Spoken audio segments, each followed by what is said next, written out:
नमस्कार, मैं हूं वीरेंद्र द्विवेदी और आप देख रहे हैं अधिकार एक्सप्रेस।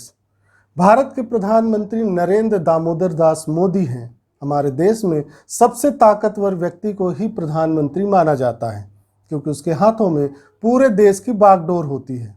हमारे देश का शासन चलाने के लिए एक लोकतांत्रिक सरकार का गठन किया जाता है। देश के नागरिक मताधिकार द्वारा देश को चलाने के लिए सरकार का चुनाव करते हैं। लोकसभा चुनाव के बाद बहुमत के आधार पर सरकार का गठन होता है।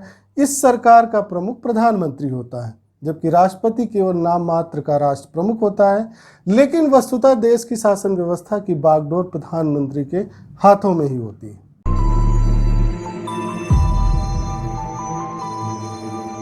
सबसे पहले हम आपको बताते हैं कि भारत के प्रधानमंत्री बनने के लिए संविधान में शर्तें क्या निर्धारित की गई हैं।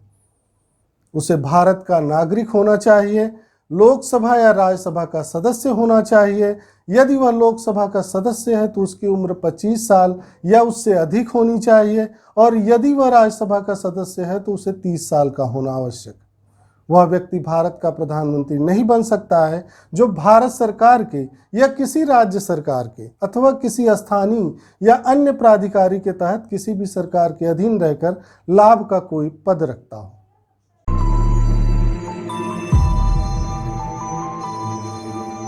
अब हम आपको बताते हैं कि प्रधानमंत्री की सेवा की अवधि, वेतन और सुविधाएं क्या क्या निर्धारित की गई हैं। राष्ट्रपति के विपरीत प्रधानमंत्री का कोई एक निश्चित कार्यकाल नहीं है। लोकसभा के सामान्य कार्यकाल की तरह प्रधानमंत्री के पूर्ण कार्यकाल की अवधि भी 5 वर्ष है।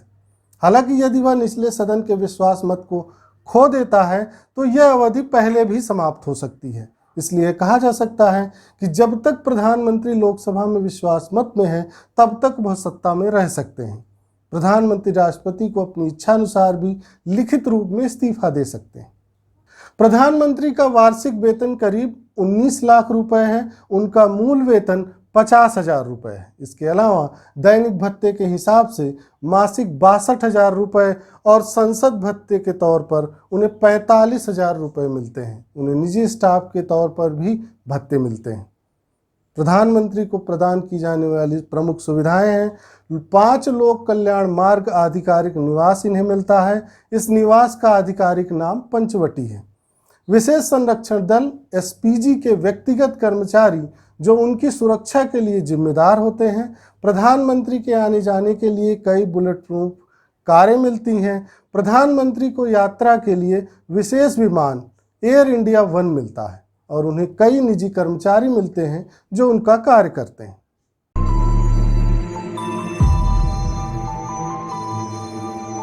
आपके लिए यह भी जानना आवश्यक है कि मंत्रिपरिषद के विषय में प्रधानमंत्री के प्रमुख अधिकार एवं कार्य क्या हैं।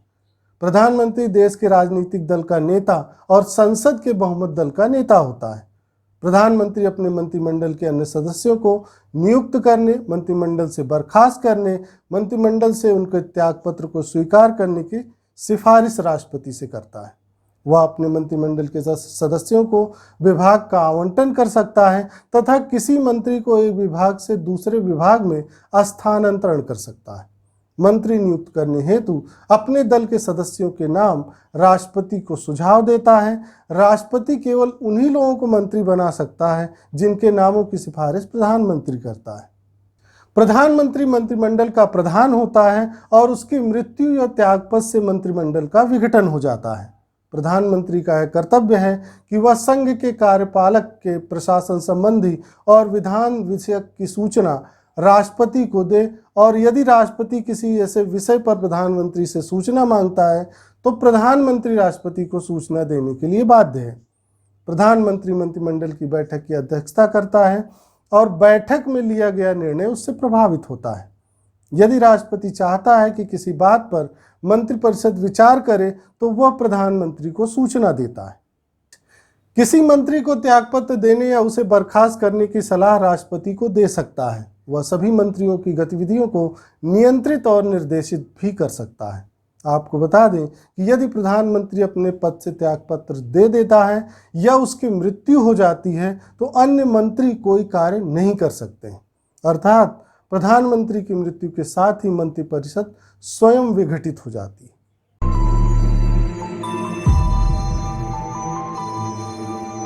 केंद्र के अधिकारियों की नियुक्तियों और संसद के विषय में प्रधानमंत्री के अधिकार क्या हैं? प्रधानमंत्री भारत के नियंत्रक एवं महालेखा परीक्षक, भारत के महान्यायवादी, भारत के महाधिवक्ता, संघ लोक सेवा आयोग के अध्यक्ष एवं उनके सदस्यों, चुनाव आयुक्तों, नीति आयोग के उपाध्यक्ष एवं सदस्यों की नियुक्ति के संबंध में राष्ट्रपति को सलाह देता है। प्रधानमंत्री का संसद के विषय में अधिकार क्या है? प्रधानमंत्री लोकसभा यानी निचले सदन का मुखिया होता है।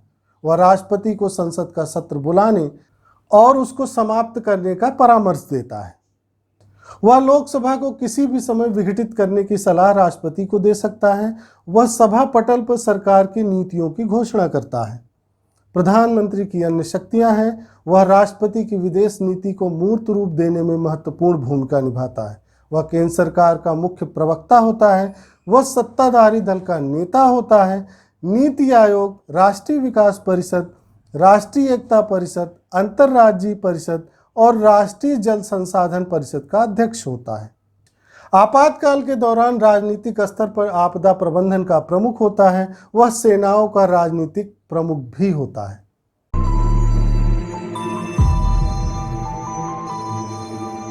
इसके अलावा आप यह भी जान लीजिए कि राष्ट्रपति और प्रधानमंत्री के बीच संबंध क्या होते हैं और प्रधानमंत्री के कर्तव्य क्या हैं।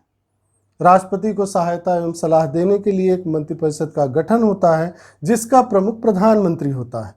राष्ट्रपति प्रधानमंत्री की सलाह के अनुसार कार्य करता है।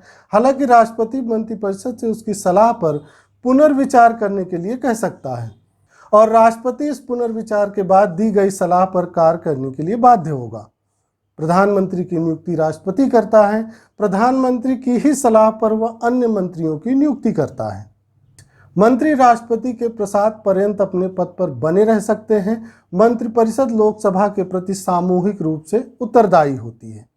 मंत्रिपरिषद के प्रमुख के रूप में प्रधानमंत्री के कर्तव्य हैं मंत्रिपरिषद के सभी कार्यों की जानकारी राष्ट्रपति को सौंपना, देश में आपातकाल या कोई अन्य मामला जैसे विदेश नीति के संबंध में राष्ट्रपति को पूरी जानकारी देता है, संघ यानी देश के कार्यकलाप एवं प्रशासन संबंधी मंत्रिपरिषद के सभी विनिश्चय पर राष्ट्रपति को सूचित करता है।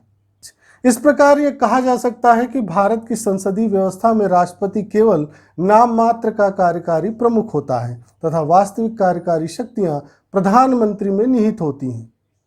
यदि आपके मन में कोई प्रश्न या सुझाव हो तो आप नीचे दिए गए बॉक्स में अपना प्रश्न पूछ सकते हैं और प्रतिक्रिया भी दे सकते हैं। आज बस इतना ही। धन्यवाद। अधिकार एक्सप्रेस के नए वीडियो को देखने के लिए आप लाइक और सब्सक्राइब करें, साथ ही घंटी को जरूर दबाएं और लोक सेवा अधिकारों की स्वतंत्र पत्रकारिता के लिए हमारी मदद करें।